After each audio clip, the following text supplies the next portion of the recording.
Banyak ternyata para wanita menjadi korban prank.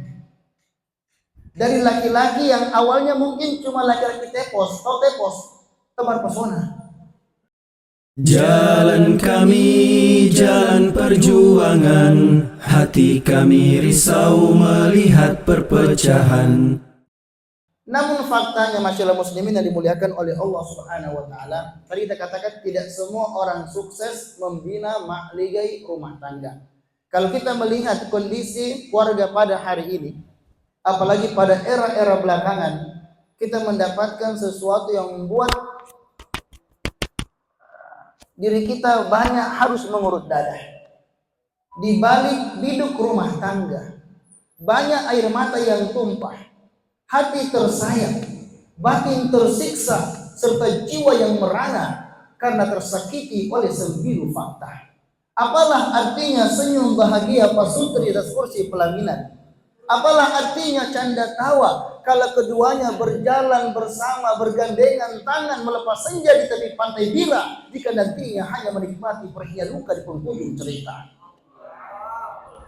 Tentu ini bukan menjadi sesuatu yang kita inginkan.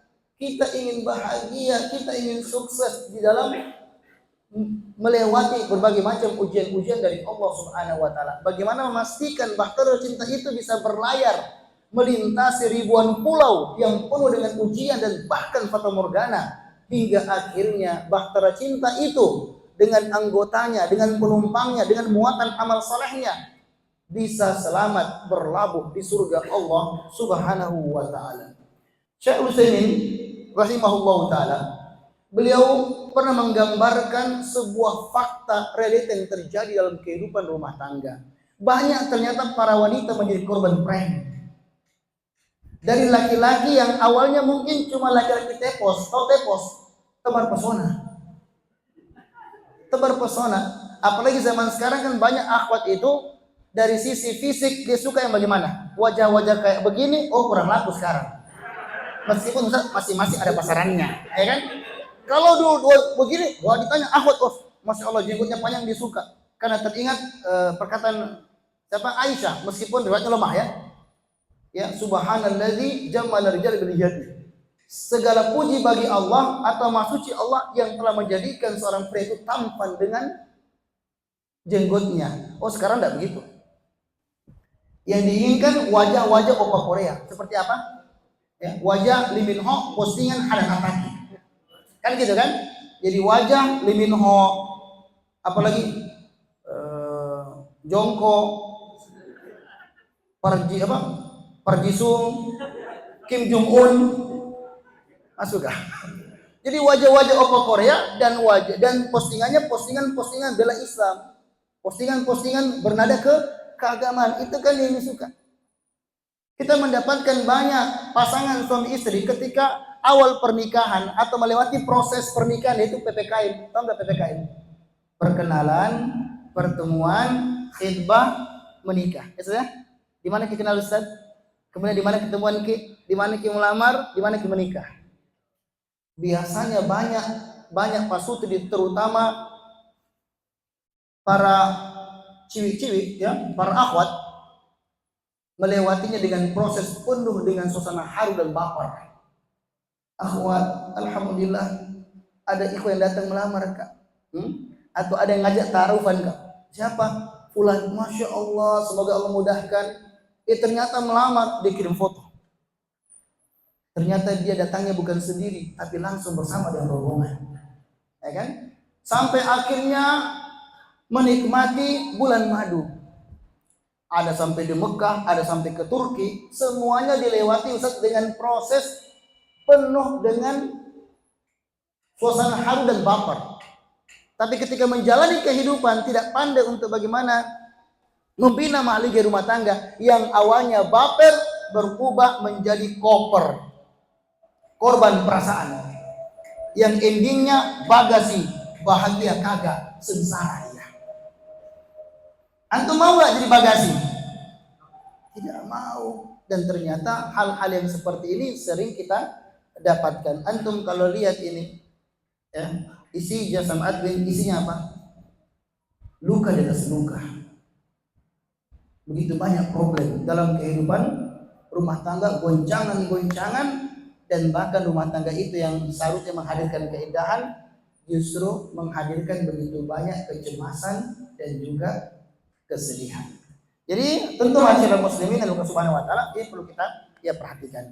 Di sini saya tampilkan apa yang disampaikan oleh Syekh Utsaimin rahimahullah taala ketika menggambarkan fakta yang terjadi. Padahal ini belum era sekarang ini, masih zaman dulu ya. Belum ada Facebook saat itu, belum ada medsos pada zaman itu. Beliau menggambarkan tentang kondisi yang banyak menimpa para wanita yang kecewa. Beliau mengatakan, "Kam min nisa'il an yabkina nadaman hina yatazawwajna multazimin wa wajadnahu min aswa'in nasi mu'amalatan li zawjatihim." Hari ini banyak di antara para istri yang harus menangis terluka penuh dengan penyesalan setelah menikah dengan laki-laki yang casingnya, yang penampakannya kelihatan baik dalam menjalankan agama, namun faktanya sangat jahat dalam memperlakukan istrinya. Kau memang lelaki yang sederhana, tapi mampu menorehkan duka yang sempurna. Ini slide-nya sampai kapan? Enggak. Sampai kapan ya? Iya. Jadi banyak kita mendapatkan hal yang seperti itu. Maka ini terjadi karena apa? Ketidakcerdasan di dalam merajut hubungan indah di antara pasangan suami istri. Pada tujuan pernikahan apa? Bisa memadukan antara dua hal.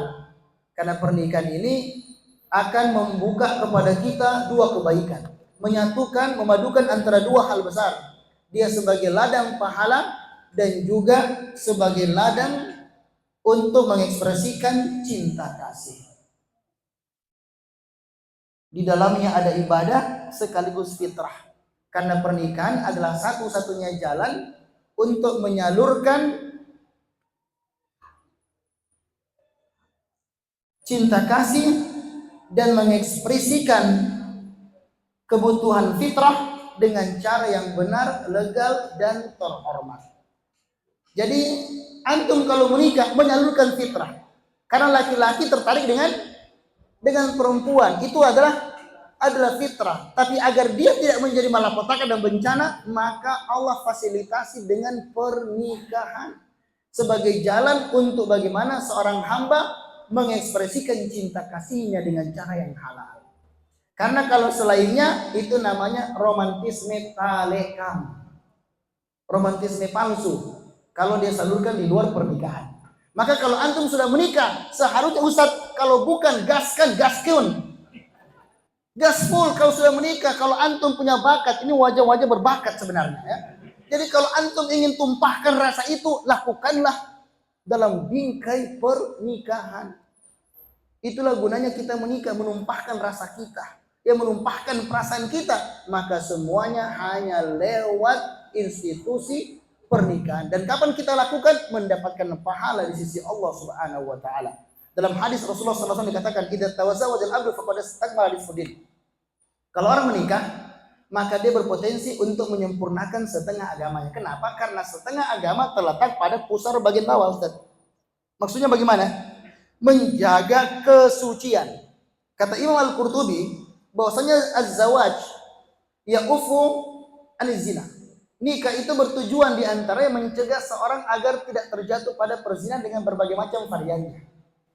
Sementara afaf, menjaga kesucian, menjaga kehormatan, ahadul khislataini allataini domana Rasulullah sallallahu alaihi wasallam alaihi jannah.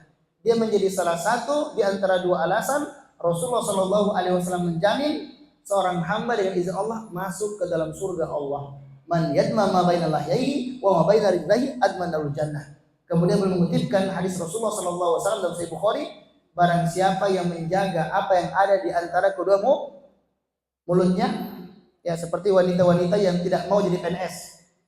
PNS, Pak Gosip nomor 1. Ya, jadi dia jaga mulutnya.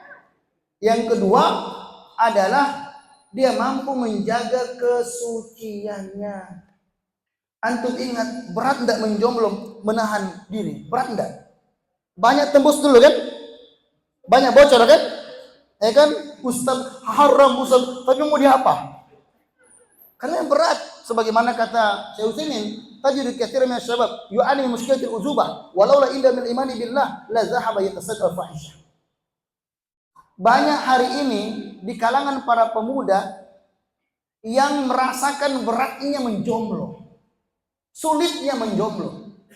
Seandainya saja tidak ada iman yang terpatri dalam dadanya, maka niscaya dia akan mencari celah untuk melakukan kemaksiatan. Kalau antum melihat ini chat-chatnya sebenarnya, ya, jomblo gagal. Mau sebenarnya kehidupannya juga bisa, jomblo fisabilillah.